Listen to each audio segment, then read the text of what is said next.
লোক দেখুন, এদের বুকের পাটা নেই। আমি তো বলবো এরা বেগুনের বাচ্চা। এরা যদি বাঘের বাচ্চা দেখতে চান তো টিএমসি কি দেখুন। ബിജെപി ഹോളോ ബെഗുনের বাচ্চা, ടിഎംസി ഹോളോ ബാഗേർ বাচ্চা। দেখে যান আপনারা। മഹുവ മൈത്രേനെയും ഡെറിക് ഒബ്രിയാനെയും ഒക്കെ പോലീസ് വലിച്ചഴച്ച് തൂക്കിക്കൊണ്ടുവന്നൊരു വീഡിയോ രംഗങ്ങൾ നിങ്ങൾ കണ്ടിരുന്നോ? എന്താ അവസ്ഥയെന്ന് നമ്മൾ ആലോചിച്ച് നോക്കൂ കേട്ടോ.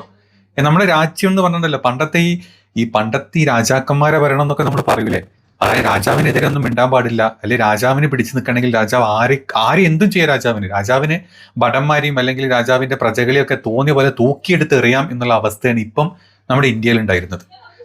നമ്മൾ ആ വീഡിയോ ചെയ്തിരുന്നു അല്ലെ, നമ്മുടെ എന്താ പറയുക ടിഎംസിയുടെ ഈ പറഞ്ഞ ഐപാക്ക് പോലത്തെ സ്ഥലത്ത് പോയിട്ട് ഇ ഡി കാണിച്ചിട്ടുള്ള റെയ്ഡും കാര്യങ്ങളും അതിനനുസരിച്ച് ഇ ഡി ചെയ്തിട്ടുള്ള പരിപാടികളെ പറ്റിയൊക്കെ നമ്മൾ നല്ല വീഡിയോ ചെയ്തിരുന്നു അല്ലെ. ഇന്ന് അതിനെ പ്രതിഷേധിച്ചുകൊണ്ട് ഡൽഹിയിൽ അമിത്ഷായുടെ വസതിയുടെ ഓഫീസിന്റെ മുമ്പിലോട്ട് ഈ ടിഎംസിയുടെ എംപിമാർ 8 എംപിമാർ അവരൊരു പ്രക്ഷോഭം, അല്ലെങ്കിൽ അവരവിടെ വന്നിട്ട് കാണണം, അതായത് അമിത്ഷാനെ കാണണം എന്നിട്ട് സംസാരിക്കണം എന്നുള്ള രീതിയിലുള്ള ഒരു പ്രക്ഷോഭം നടത്തി അവിടെ നിന്ന് തൂക്കിയെടുത്താ കൊണ്ടുപോകുന്നത് നമ്മുടെ എംപിമാരാട്ടോ, സാധാരണ ജനങ്ങളല്ല. നിങ്ങളൊന്ന് ആലോചിച്ചു, ഒരു സാധാരണക്കാരൻ ഈ ഒരു അവസ്ഥ, ഏതെങ്കിലും അവന് അത്രയും താങ്ങാൻ പറ്റാത്തൊരു അവസ്ഥ വന്നു കഴിഞ്ഞാൽ ഇതേപോലെ കയറി ചെല്ലും, എന്തായിരിക്കും അവസ്ഥ?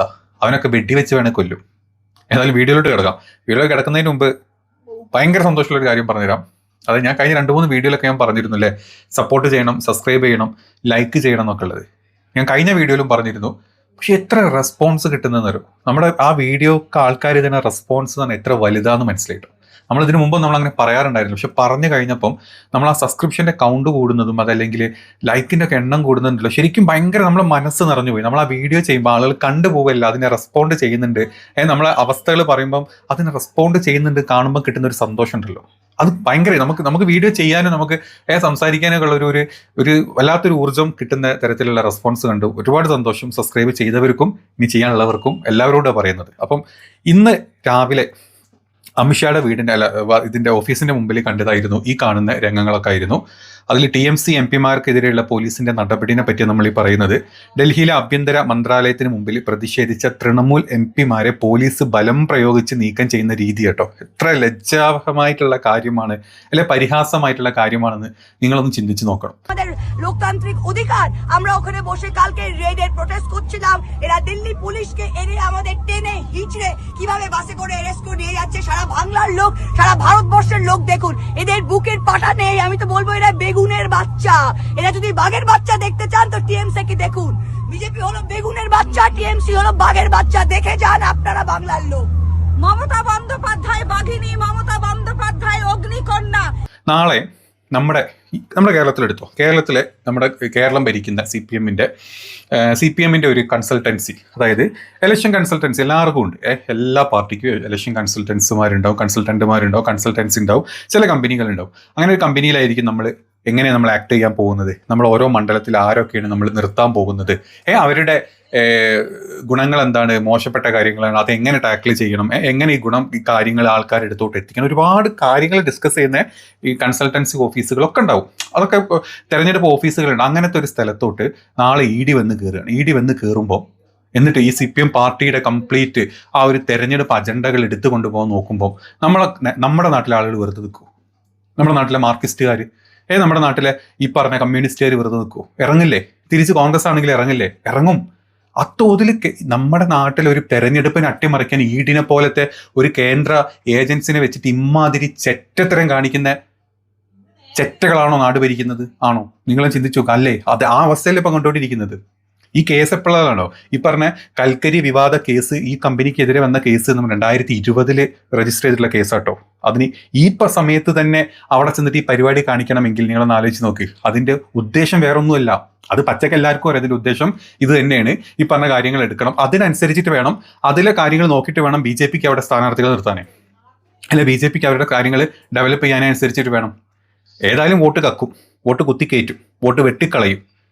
ചൈനയിൽ നിന്നും ബ്രസീലിൽ നിന്നൊക്കെ നമ്മൾ ആളെ ഇറക്കിയിട്ടാണെങ്കിലും നമ്മൾ വോട്ട് കക്കും. വോട്ട് കക്കാൻ പറ്റിയ ടീമാണ് നമ്മുടെ കൂടെ നമ്മുടെ രാജ്യം ഭരിക്കുന്നതും ആ രാജ്യം ഭരിക്കുന്ന ടീം ഉണ്ടാക്കിയിട്ടുള്ള ഇലക്ഷൻ കമ്മീഷനും. അപ്പോൾ അക്കൂട്ടത്തിൽ ഇങ്ങനെ കുറച്ച് പരിപാടികളും കാണിച്ചു കൂട്ടാന്ന് വിചാരിച്ചു. ഈ EDയുടെ നമ്മൾ വിജയ ശതമാനം, നമ്മൾ അങ്ങനെ പറയട്ടോ, ED ചെയ്ത കേസുകളുടെ വിജയ ശതമാനം എത്ര നിങ്ങൾക്കറിയോ? അതായത് 100 കേസ് ED എടുത്തിട്ടുണ്ടെങ്കിൽ 99.9% തോറ്റിട്ടുള്ളൂ ED. അപ്പോൾ ഒന്നുമില്ല, പെട്ടെന്ന് ഒരു കാര്യസാധ്യത്തിന് വേണ്ടിയിട്ട് ഒരു നേതാവിനെ പിടിക്കണം, ഒരു കമ്പനിയെ പിടിക്കണം, ഒരു കമ്പനിയെ പിടിക്കാൻ വരുന്നുണ്ട്, കമ്പനിയെ ബുദ്ധിമുട്ടാക്കും, കമ്പനി ലൈസൻസിൽ ബുദ്ധിമുട്ടുണ്ടാക്കും, ഇങ്ങനെയൊക്കെ വരുമ്പോൾ എന്ത് ചെയ്യും, നമുക്ക് വലിയൊരു പൈസ ഇലക്ട്രോൾ ബോണ്ടായിട്ട് ഇങ്ങോട്ട് ചാടി കിട്ടും. ഇത് തന്നെ പ്ലാൻ നമ്മുടെ ഇന്ത്യയിൽ. അതായത് ഭയങ്കരമായിട്ട് ലോസിൽ പോയിക്കൊണ്ടിരിക്കുന്ന കമ്പനികൾ പോലും 500 കോടിയോളമാണ് BJP വേണ്ടിയിട്ട് ഇലക്ട്രോൾ ബോണ്ട് കൊടുത്തത്, ഈടിനെ പേടിച്ചിട്ട്. ഈ കണക്കുകളൊക്കെ നമ്മുടെ മുമ്പിലുണ്ട്. കഴിഞ്ഞ 10 കൊല്ലം കൊണ്ട് 10,000 കോടി ഇലക്ട്രോൾ ബോണ്ട് എന്നുള്ള പേരിൽ BJPയുടെ അക്കൗണ്ടിലോട്ട് എത്തിയിട്ടുണ്ട്. കോൺഗ്രസിന്റെ അക്കൗണ്ടിൽ ഇതിന് 300 കോടി. ഡിഫറൻസ് നോക്കൂ നിങ്ങൾ, എത്ര പെർസെന്റ്, എത്ര ശതമാനമാണ്. 100% മേലോട്ടൊക്കെയാണ് ഈ പറഞ്ഞ BJPയുടെ അക്കൗണ്ടിലോട്ട് ഫണ്ട് എത്തുന്നത്. അത് പേടിച്ചിട്ട്, NIA-നും ഈഡിനും പേടിച്ചിട്ട്. ഇനിയിപ്പോൾ ഈ കേസുകളൊക്കെ എടുത്താൽ കേസ് അവസാനം പോയി പൊട്ടും. കേസ് അവസാനം കോടതിയിൽ ഇവരും പൊട്ടും. അപ്പോഴേക്കും അവരുടെ കാര്യസാധ്യം നടന്നിട്ടുണ്ട്. ഇതാണ് ഇതിന്റെ പിന്നിൽ നടക്കുന്നത്. ഇപ്പം മഹുവ മൈത്രനെയും അതുപോലെ ഡെറിക് ഒബ്രിയൻ തുടങ്ങിയ നേതാക്കളെ പോലീസ് വലിച്ചയച്ചു കൊണ്ടുപോകുന്ന ദൃശ്യങ്ങൾ നിങ്ങൾ കണ്ടില്ലേ? 2 MP-മാരെയാണ് കൊണ്ടുപോകുന്നത്. 8ഓളം MP-മാരെ എങ്ങനെ കൊണ്ടുപോയിട്ടുണ്ട്. ഇനി മമതാ ബാനർജിയുടെ വെല്ലുവിളി പറയട്ടോ. അതായത് ഇപ്പം ഈ ബംഗാളില് മോദി ഷാ സഖ്യത്തിന്റെ തന്ത്രങ്ങളെ കംപ്ലീറ്റ്ലി പൊളിക്കും എന്നാണ് മമതാ ബാനർജി പറഞ്ഞിട്ടുള്ളത്.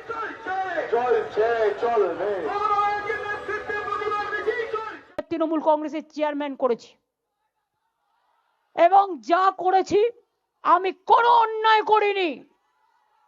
তুমি আমায় খুন করতে এসছো, আমার আত্মরক্ষা করার অধিকার আছে।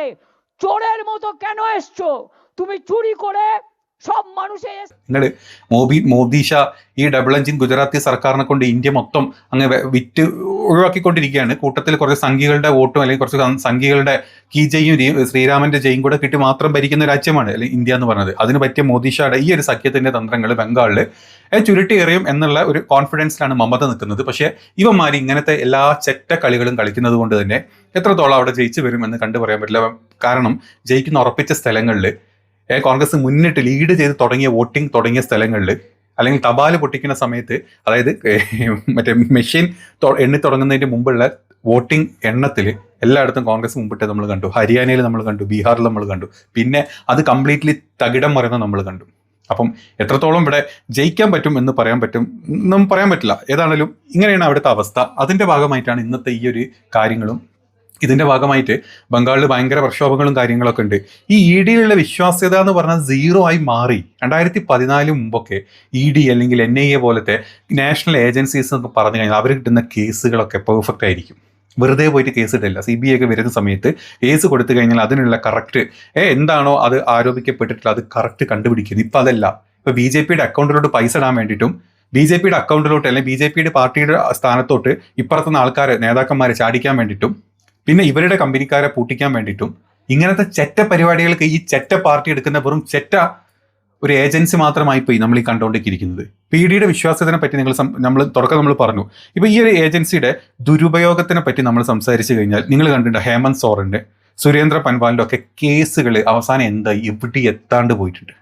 അതൊക്കെയാണ് കോടതിയിൽ നേരിട്ട് തന്നെ ED-നെ വലിച്ചു കയറുന്ന രംഗങ്ങൾ കണ്ടു. അപ്പോഴേക്കും കിട്ടേണ്ടത് പാർട്ടിക്ക് കിട്ടിക്കഴിഞ്ഞു. അപ്പം ഇത്തരത്തിലുള്ള 100 കണക്കിൽ ഇപ്പൊ ED 100 കേസ് എടുത്തതിന് 99 കേസ് ഇങ്ങനത്തെ കേസുകളാണ്. അതുകൊണ്ട് നമുക്ക് ഉദാഹരണം കാണിക്കാന്ന് വെച്ചാൽ നിങ്ങൾ വെറുതെ നിങ്ങൾ ടൈപ്പ് ചെയ്ത് നോക്ക് ED-യുടെ ഈ എന്താ പറയാ ഈ കേസുകളുടെ ഫൈനൽ റിസൾട്ടിന്റെ എത്ര പെർസെൻറ്റേജ് ആണെന്നുള്ളത് നിങ്ങളൊന്ന് ചുമ്മാ ടൈപ്പ് ചെയ്ത് നോക്കും. നിങ്ങൾക്ക് കൺവേർഷൻ റേറ്റ് നിങ്ങൾക്ക് കിട്ടും. അത് കാണുമ്പോൾ നിങ്ങളുടെ കണ്ണ് തള്ളിപ്പോ ഇതാണോ നമ്മുടെ ED എന്ന് തോന്നിപ്പോ നിങ്ങൾക്ക്. രാഷ്ട്രീയ ഫണ്ടിങ്ങിനും അഴിമതിക്കും വേണ്ടി മാത്രം ഉണ്ടാക്കിയിട്ടുള്ള ഒരു സംഭവമായി മാറി നമ്മുടെ ED ഒക്കെ. കണക്ക് കഴിഞ്ഞ പാർലമെന്റ് സെഷനിലായിരുന്നു വിത്ത് കണക്ക് എന്താ പറയുക ഇവര് കോൺഗ്രസിന് പ്രതിപക്ഷ പാർട്ടി അത് ഇവിടെ പാർലമെന്റിൽ അത് അവതരിപ്പിച്ചിരുന്നു. നിങ്ങൾ കണ്ട് നമ്മളും വീഡിയോ ചെയ്തിട്ടുണ്ടായിരുന്നു അതിനെപ്പറ്റി.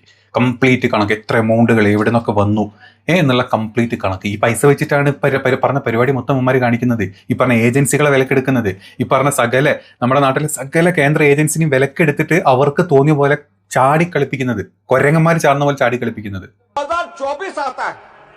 और चौंकाने वाली फिगर, सभापति महोदय 3,562 करोड़ से बढ़कर के भाजपा के खातों में कितने पैसे भाजपा के अकाउंट में है? 10,107 करोड़ रुपया, 10,107 करोड़ रुपया। और कांग्रेस के 133 करोड़ रुपया। 75 गुना भाजपा के पास में कांग्रेस से ज्यादा पैसे बैंक अकाउंट के अंदर है। तो किस तरीके से लेवल प्लेइंग फील्ड है, किस तरीके से विपक्ष जो है सत्ताधारी पार्टी का मुकाबला करेगी? और रेशियो क्या है? 99:1। അതിങ്ങനെയാണ് ഈ പൈസ വെച്ചിട്ടാണ്. അപ്പോൾ ഈ പൈസ എങ്ങനെ വരുന്നത്, എവിടുന്ന് വരുന്നത്? അതായത് ഈ പറഞ്ഞ ഏജൻസിനെ കൊണ്ട് തന്നെ പൈസ ഉണ്ടാക്കുകയും ചെയ്യും. ആ പൈസ എടുത്തിട്ട് ഈ ഏജൻസിനെ മറ്റേ ഈ ചെലവും കൊടുത്ത് പഴപ്പിക്കില്ല. ആ പഴപ്പിക്കണ പരിപാടി അപ്പോൾ കാണിച്ചുകൊണ്ടിരിക്കുന്നത്. ഏതാണെങ്കിലും ഈ കേസ് ഇപ്പോൾ അവിടെ ഭയങ്കര വിവാദമായിട്ടുണ്ട്. ഇപ്പം എന്താ പറയുക, ചുരുക്കത്തിൽ പറഞ്ഞാൽ ED എന്നിട്ട് ബംഗാൾ ഹൈക്കോർട്ടിൽ മൂവ് ചെയ്തിട്ടുണ്ട്. ഞങ്ങളെ റെയ്ഡ് ചെയ്യാൻ സമ്മതിച്ചില്ല. ഞങ്ങൾ റെയ്ഡ് ചെയ്തുകൊണ്ടിരിക്കുന്ന സമയത്ത് അവിടുത്തെ ഫയലുകളും ഡിജിറ്റൽ രേഖകളും TMC നമ്മുടെ പോലീസിനെ ഉപയോഗിച്ചിട്ട് മമതാ ബാനർജി എടുത്തുകൊണ്ട് പോയി എന്നൊക്കെ പറഞ്ഞിട്ട് കേസ് ഇപ്പം കിടക്കുന്ന കോടതിയിൽ. ഇനിയിപ്പോൾ കോടതിന് ഏത് രീതിയിൽ വിലക്കെടുക്കാൻ പോകണമെന്ന് തമ്പുരാനറിയാം. ഇതാണ് നമ്മുടെ നാടിൻ്റെ അവസ്ഥ. ഈ മൂക്കില്ല രാജ്യത്തെ മുറിമൂക്കൻ രാജാവെന്നൊന്നല്ല പറയാൻ പറ്റുക. മൂക്കും തലയും ചെവിയും ഒക്കെ ഉണ്ട്. നല്ല ഒന്നാമതൊരു രാജാവ്, താടി വെച്ച രാജാവ്, ആളുകളെ പറ്റിച്ച് ബാക്കിയുള്ള ചോദ്യം ചെയ്ത ആളുകളെ അടിച്ചമർത്തുന്ന രാജാവ് ഭരിക്കുന്ന രാജ്യമായിട്ട് മാറിയിട്ടുണ്ട് ഇന്ത്യ.